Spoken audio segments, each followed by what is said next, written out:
The first mele we will be performing for you is called Moku Kapava. It was written in 1981 by Dr. Kawanoi Kamana Wilson and her husband, Dr. Pila Wilson. This mele actually honors Hawaii Island. It describes the dawning at the easternmost part of Hawaii, Kumukahi. It's a metaphor for the dawning and awakening of our people, our lahui, to seek the knowledge and the mana that is within our sources.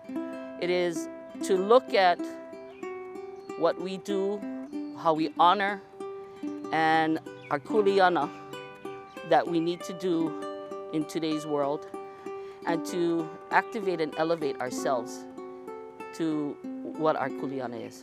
There's so many layers of the words in the chant itself, but basically it's the theme of Prince Lot of now.